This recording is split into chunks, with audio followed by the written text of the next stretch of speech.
Welcome to r/surviving infidelity. Today we have two more stories. Story number 1. Wife potentially cheating. Need advice. Partly need your advice, partly need to get this off my chest.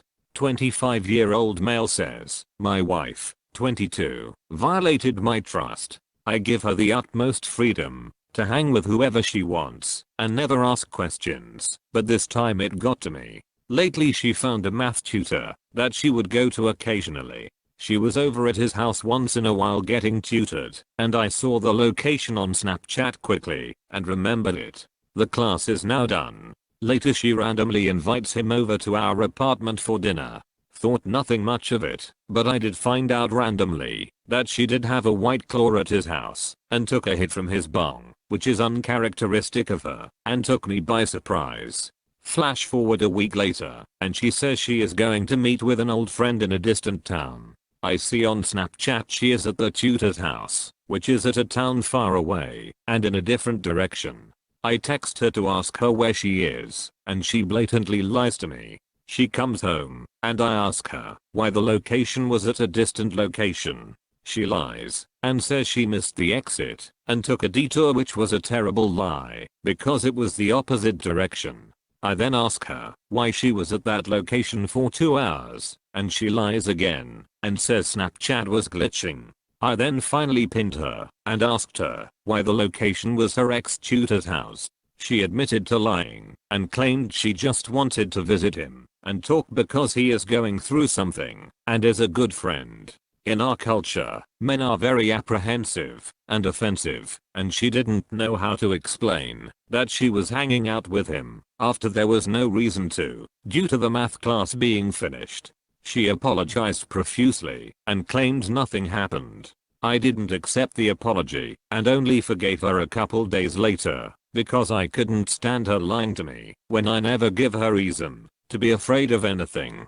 Now I did something very bad of my own. I became paranoid and looked at her phone. I looked at her texts with him, and most texts were normal, but one was talking about food, and she said, "Let me feed you," with an open mouth emoji. A couple days later she deletes all social media because she claims she is tired of all the fake content of friends showing off. Namely, she deleted Snapchat, where I could see her location. I also notice that she deletes all her texts with everyone every day. I became extremely paranoid, which is bad, and which I shouldn't have done, and found a way to log her iMessage account into my laptop. I got to see a few texts between them, and everything is normal, but then she wrote, "I can't visit you tomorrow because I'm super busy with cooking and cleaning, but maybe later in the week." Smiley face emoji. I decided to use this as an opportunity to test her again. I'm going on rotations next week and asked her what her plans were for next week, and she lied and said just work. Next, she starts checking her phone and sees my MacBook is logged into her phone, and I confess I was snooping. I then called her out, and it turned into her sobbing and apologizing profusely. She says I know she will never cheat. I claim it could easily be an emotional affair. She explains that I know she could never do that. I asked about the text with the open mouth emoji, and she claims it was an accident. I looked her dead in the eye and said she was lying, and she admitted to it not being an accident, but that it means nothing. I told her I forgive her, but I lost all trust in her. For whoever actually took the time to read this, what are your thoughts? Think I was being a psycho, but at the same time her lying is what triggered it. I feel alone. I can't share this with anyone. I felt a little better after calling her out on this, but still feel like there is this weight on my chest. Here's the first comment. You caught her twice, and you let it go twice. Wow, you have played yourself again. She is definitely having an emotional affair, and the fact that you let it go again, surely they will get physical, or maybe they have already. Can you believe a single word that is coming out of her mouth after she lied to you consistently over and over? You need to lawyer up and get your ducks in a row. And frankly, my opinion is that you should divorce her. I would never be able to live a happy life, being paranoid 24/7, thinking whether my wife is lying to me, where she is right now, who is she with, etc. You have one life, and you need to live it happily for yourself. Plus, you are only 25. I'm sure there are women out there who aren't liars and a cheat. Do what is right by you. Here's the next comment. There is no potential she is. Read all over this Reddit. All the things she's doing lines up exactly with what happens to other men. This woman is very suspicious. Me personally, I believe she cheated already, and you just don't know it yet. Why are you still with her? You caught her in several lies, yet believe she hasn't cheated yet? Cheaters don't usually come out and say yes when you ask them. She cheated on you. Why don't you set boundaries and have a backbone? Asking her questions and just taking her crap. Throw this little skeeve out so she can move in with her tutor. I mean, bro. Really? I'm usually remarkably kind to everyone on this subreddit, but you are literally getting played like a German soldier in WW2. She is playing you, man. It's so obvious. What are you? A simp? A beta? Stand up for yourself and have some damn respect. Here's the next comment. She's lying to you. If she wasn't cheating on you, she wouldn't lie to you about her whereabouts. She will continue to meet up with this man and will just get better at hiding it over time. I've been in the same situation where my girlfriend was telling me she went to different places and it didn't quite fit. I didn't believe her. I have been in the same situation as you, where I looked through her messages and found evidence of her being in a different place to where she claimed.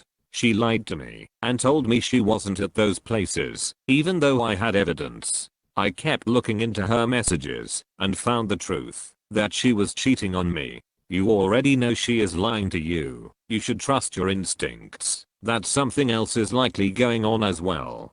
P.S. While looking through messages is a bad thing to do, the act of lying and putting you in a position where you feel you need to look through messages is far worse. I'm going through a very similar situation right now, so feel free to message me if you need someone to talk to. Here's the next comment. These are only the lies you have caught her telling you. She lies to your face because she thinks you are stupid. I do not associate with people that treat me in this terrible manner.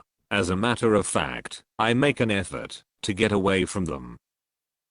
Here's the next comment. It's already an emotional affair, most likely has become physical. This is why it's such a bad idea to marry this young, because at your ages people are too immutable and hormonal.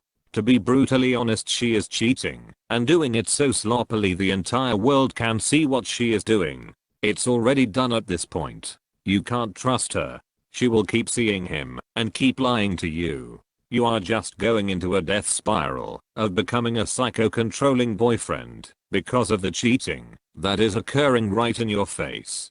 She will become better at hiding it, and you will become the worst version of yourself trying to police her. You know what needs to be done. This marriage is over. So, kick her out, hand her divorce, and tell her she can date her tutor. Story number 2. I did it. Wife had affair with coworker. D-Day 6 months ago. A lot of emotional/physical back and forth since. Finally said, I'm done with her about a month and a half ago. No contact for 54 days. Divorced. Living separately. 2 kids. A couple of months before, I found out about my ex-wife's affair. I had started working out and dieting properly. It was something that I had been trying to do for a long time, going on fat diets, push-up challenges, and whatnot. I eventually found a routine that stuck. The workout program basically consisted of 4 different exercises. Note, in the comments, he said, the 4 exercises were squats, burpees, sit-ups, and push-ups. 20 seconds on, 10 seconds off. This was repeated a total of 32 times. I did this 2 to 3 times a week. I started losing weight fast, and I was getting more toned. My ex-wife was in awe of my tenacity and dedication. Her positive response egged me on. 3 months in, I discovered the affair. I remember one time, shortly after D-Day, doing my workout routine, full steam, with my ex-wife sitting in the couch, bawling her eyes out. My marriage had exploded. My wife had an affair, but that wasn't going to stop me. It is a grueling workout routine, and I never completed the full 32 rounds. Until a week ago. I had the kids for Christmas, and was feeling pretty down, after I dropped them off at their mom's. I slept for a full day afterwards. My apartment was a mess, and I was feeling really sorry for myself. My ex-wife sent me a few videos of her and the kids hanging out with her relatives. One of the videos was of my son, playing iPad, with his aunt. Every time I see his aunt, she's gained at least another 20 pounds. She's a real mouth breather. I never cared much for my ex-wife's side of the family. They are all lazy, self-important, and have a slew of different mental disorders diagnosed. I shot out of bed. Seeing that lazy slob motivated me to get my rear out of bed. I had a headache, I was hurting mentally, and the last thing I wanted to do was work out. But I did it anyway. For the first time since I started my workout routine back in April, I completed the full 32 rounds. I broke down crying and laughing for a full 2 minutes on my living room floor. I finally did it. I had kept telling myself that I couldn't complete the full workout. But I did. Something shifted in me. It was all in my head. I've since made it a habit that whenever I feel crappy or sorry for myself, I go for a run or I work out. Do I always feel better afterwards? 100% yes. Do I want to do it? 100% no. I could have just stayed in bed, but I didn't. Here's the first comment. Working out extremely hard when you're in emotional turmoil is probably one of, if not the best thing for you. Not only will you feel better physically, but the intense activity drains you, which usually means you'll sleep better as well. Good on you for finding this outlet for your frustrations. Here's the next comment.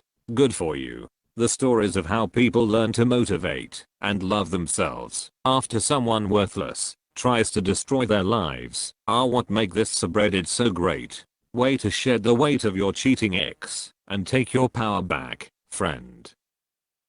Here's the next comment. Awesome job. Working out when you're feeling depressed or you have a headache is nearly impossible sometimes. To push yourself when it's the last thing you want to do is really extraordinary, and it's what makes you stronger in the end, not just the muscles. You just discovered that the one thing that keeps you in shape, it's not motivation, it's discipline. No matter how you feel, no matter what you prefer to do, no matter the weather, you are showing up and getting things done. Period. When people ask me where do I get the motivation, I tell them at this point it's not motivation, it's discipline. I do it without thinking sometimes. You put your sneakers on, no matter how you feel, unless you're really sick or very tired. In that case, resting is the best option always. Or you roll out your mat and you get it done. You will do a 180 emotionally after you're done. You will never regret a workout. You will never be like, frick, I feel worse now. Working out is a gift, people. When you feel emotionally down and low, exercise. Also, the satisfaction of not being like all the other slobs you know, who let themselves go over the years, and them feel sorry for themselves. Nope. You have courage and determination. You have a coping mechanism now. Here's the next comment. Happy for you. I have lifted more at the gym since D-Day than ever before. I remember in the beginning, I would have tears in my eyes walking to the gym. It's great to see how resilient we are. Keep up the good work. Here's the next comment. Get in the game, buddy. Get in the game. Don't let some self-absorbed and disloyal cheater control the direction and focus of your life. There's a target-rich environment out there. Don't waste another second on her. Thanks for watching.